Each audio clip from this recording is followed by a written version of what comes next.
at 363, all-time high. मानस आपका trade? Viren जी, मन्नापुरम पे ध्यान दीजिए। मुथूट ने तो बहुत ही बढ़िया परफॉर्म किया था, लेकिन मन्नापुरम अभी तक परफॉर्म नहीं कर रहा था। आज एक फ्रेश ब्रेकआउट का मूव देखने को मिला है मन्नापुरम में। आई थिंक अब यहां से एक बड़ी रैली देखने को मिल सकती है। 175 के 175 के स्टॉप लॉस से खरीदारी करिए और टारगेट होंगे 190 रुपए के आसपास के। तो मन्नापुरम पे खरीदारी करनी है। इसके ऑप्शन में 180 का कॉल ऑप्शन ले सकते हैं। 8 रुपए पे ट्रेड हो रहा है। 5 रुपए का स्टॉप लॉस इस ऑप्शन में लगा के चलिए और टारगेट 17 रुपए के सेट करने हैं इस ऑप्शन में। ओके, चलिए रचना जी, आपके रेडार पर कौन सा स्टॉक आया?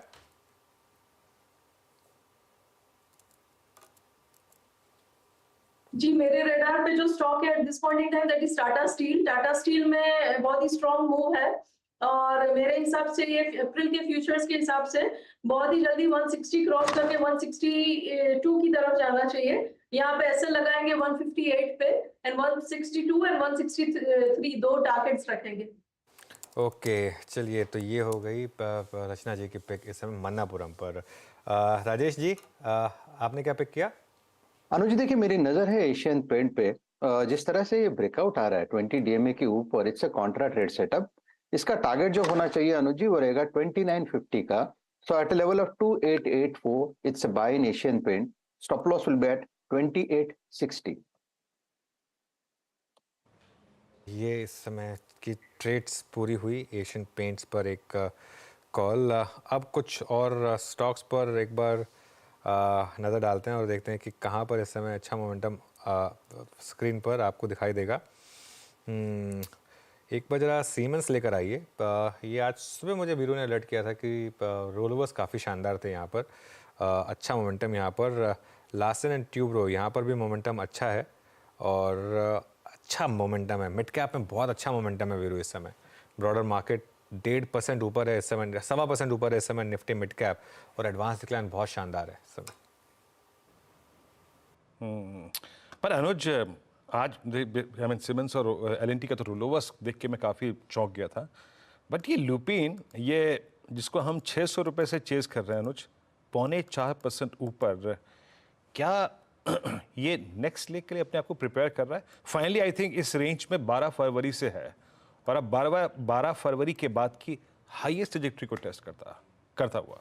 देखिए वीरू, इसमें मैं आपको एक चीज़ बोलूँगा, और ये मैं जैसे कहते हैं ना, आजकल हम कुछ एक सीरीज चलाते हैं लाख टके की बात वाली। ये इस समय स्टॉक स्पेसिफिक कमेंट नहीं है ये, लेकिन एक चीज़ आप हमेशा समझ लीजिए, कभी भी किसी स्टॉक को आप पिक करें जो अच्छा स्टॉक हो, जो एक मल्टी ईयर बेयर मार्केट से बाहर आए और उन रीज़न से बाहर आए जिन रीजंस की वजह से वो मल्टी ईयर बेयर मार्केट में था, वो आपको अगले 2-3 साल की सबसे बड़ी पोजिशनल ट्रेड देगा। हमेशा इस चीज़ का ध्यान रखिए। अब आपको नेक्स्ट लूपिन खोजना है ऑब्वियसली, लेकिन लूपिन में अगर आप ऑलरेडी बने हुए हैं, और जैसा आपने सही कहा, हम 600 रुपये से स्टॉक की बात कर रहे हैं।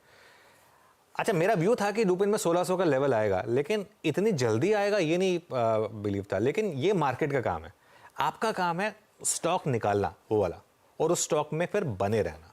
और ऐसा नहीं लूपिन में बीच बीच में 2-3 बार करेक्शन नहीं आई, 1-2 बार करेक्शन भी आई थी, और करेक्शन 4-4% की भी थी बीच बीच में, लेकिन वहाँ पर आपको फिर होल्ड करना पड़ेगा।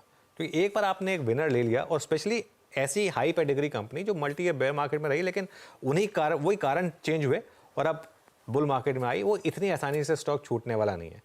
और इसका शेयर होल्डिंग पैटर्न भी देखिए आप, अभी तो यहाँ पर वो all time high FI holding versus अभी की आप एफआई होल्डिंग देखिए, वो सब चेंजेस आएंगे। इसके लिए मुझे हमेशा एक, आपने देखा, ये मेरा सबसे ज़्यादा कॉन्फिडेंस रहा है स्टॉक पर और आगे भी रहने वाला है। हाँ, ऑब्वियसली अब रिस्क रिवॉर्ड उतना फेवर में नहीं है आपका जितना 680 पर था, लेकिन फिर भी यहाँ से मुझे लग रहा है ट्रेजेक्टरी अभी भी अपवर्ड साइड की रहने वाली है।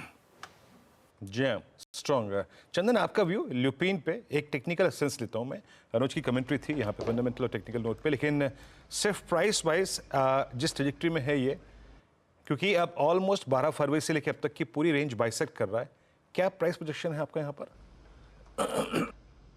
बिल्कुल, देखिए सबसे पहले तो निफ्टी फार्मा खुद अपने आप में अच्छा लग रहा है, और जो पिछले 6-7 दिनों में रिकवरी हुई है वो रिमार्केबल है, और निफ्टी फार्मा अपने न्यू हाई के लिए तैयार हो रहा है।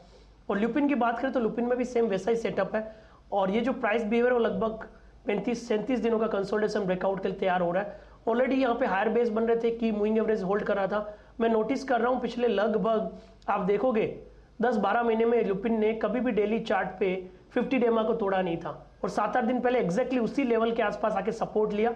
तो यहाँ पे काफ़ी अच्छे पैटर्न सेटअप बन रहे हैं जो एक नई तेजी के लेके जाएंगे। तो 1640 का सपोर्ट है, कहीं ना कहीं 1730 तक के अपसाइड यहाँ पे लुपिन में बनने चाहिए।